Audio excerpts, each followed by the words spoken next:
Sejarah berdirinya Pagar Nusa oleh Gus Maksum. Bangsa Indonesia sejak dahulu telah memiliki cara untuk membela diri, yang bertujuan untuk melindungi dan mempertahankan kehidupan atau kelompoknya dari berbagai ancaman. Ilmu bela diri di Nusantara kemungkinan besar berkembang dari keterampilan khas masyarakat Indonesia dalam berburu dan berperang, menggunakan parang, perisai, dan tombak. Bukti sejarah memperkirakan bahwa ilmu bela diri mulai menyebar di Kepulauan Nusantara sekitar abad ke-7 Masehi, meskipun asal-usul pastinya belum dapat ditentukan dengan jelas.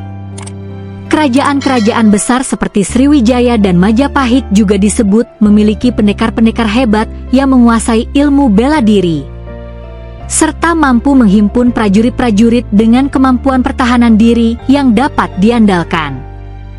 Para peneliti juga menuliskan bahwa senjata dan seni bela diri tidak terpisahkan. Bukan hanya dalam olahraga fisik, tetapi juga memiliki hubungan spiritual yang kuat dengan kebudayaan Indonesia. Sebagian ahli berpendapat bahwa ilmu bela diri di Indonesia turut dipengaruhi budaya dari Tiongkok dan India melalui jalur perdagangan.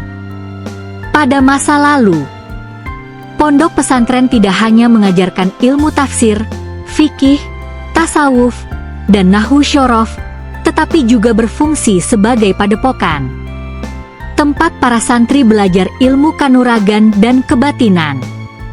Namun, seiring berkembangnya sistem pendidikan modern dan padatnya kurikulum nasional, pelajaran ilmu bela diri mulai jarang diajarkan di pesantren.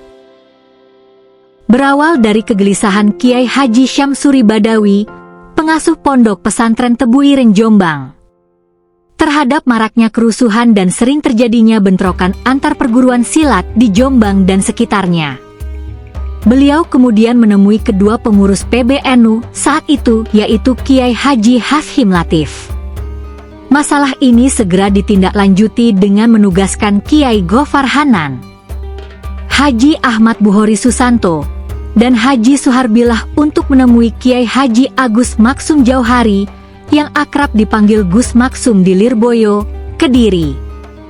Dengan pertimbangan sebagai sosok pendekar dan ulama, Gus Maksum bersedia menjadi pimpinan tertinggi para pendekar silat di bawah naungan Nahdlatul Ulama, dengan menunjuk Kiai Haji Fuad Anwar sebagai sekretarisnya.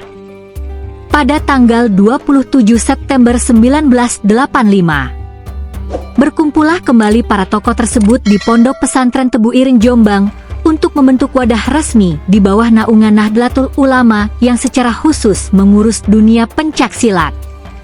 Pada forum tersebut disepakati pembentukan organisasi pencaksilat Nahdlatul Ulama Pagar Nusa, yang merupakan kepanjangan dari Pagar NU dan Bangsa. Gus Maksum ditetapkan sebagai ketua umum pertama. Pengukuhan Gus Maksum sebagai ketua umum Pagar Nusa dilakukan langsung oleh ketua umum PBNU saat itu, Kiai Haji Abdurrahman Wahid, Gus Dur, beserta Kiai Haji Ahmad Sidik, sebagai Jenderal Utama Pagar NU dan Pagar Bangsa. Gus Maksum selalu sejalan dengan garis perjuangan politik Nahdlatul Ulama, tetapi tidak terlibat dalam politik praktis dan tidak mengenal dualisme fungsi. Pada masa konfrontasi antara masyarakat Islam dan PKI, Gus Maksum menjadi komandan penumpasan PKI beserta antek-anteknya di wilayah Jawa Timur, terutama di Karesidenan Kediri. Gus Maksum wafat di Kanyoran pada 21 Januari 2000 dan dimakamkan di pemakaman keluarga Pondok Pesantren Lirboyo. Beliau meninggalkan semangat perjuangan, keberanian yang luar biasa, serta warisan ilmu bela diri yang besar bagi generasi penerus. Untuk melanjutkan perjuangan para pendiri, Pagar Nusa kemudian menyelenggarakan festival pencaksilat berskala internasional. Tujuannya adalah menjaga kemurnian aliran jurus pencaksilat.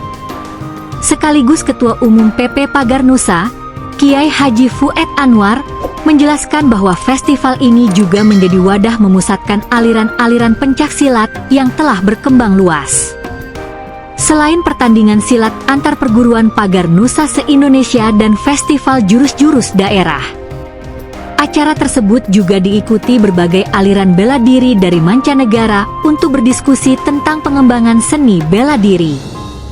Diselenggarakan pula layanan pengobatan alternatif berbasis spiritual untuk membantu masyarakat yang sakit namun tidak mampu secara finansial. Ketua Umum PBNU, Profesor Dr. Kiai Haji Said Akil Siroj, menyatakan dukungannya terhadap penyelenggaraan acara ini. Beliau berharap festival ini dapat mempererat kecintaan bangsa Indonesia terhadap seni bela diri asli Nusantara, serta menjaga dan mengembangkan pencaksilat sebagai warisan budaya milik bangsa. Pagar Nusa diharapkan semakin kuat, semakin berkembang, dan semakin menjadi kebanggaan bangsa Indonesia.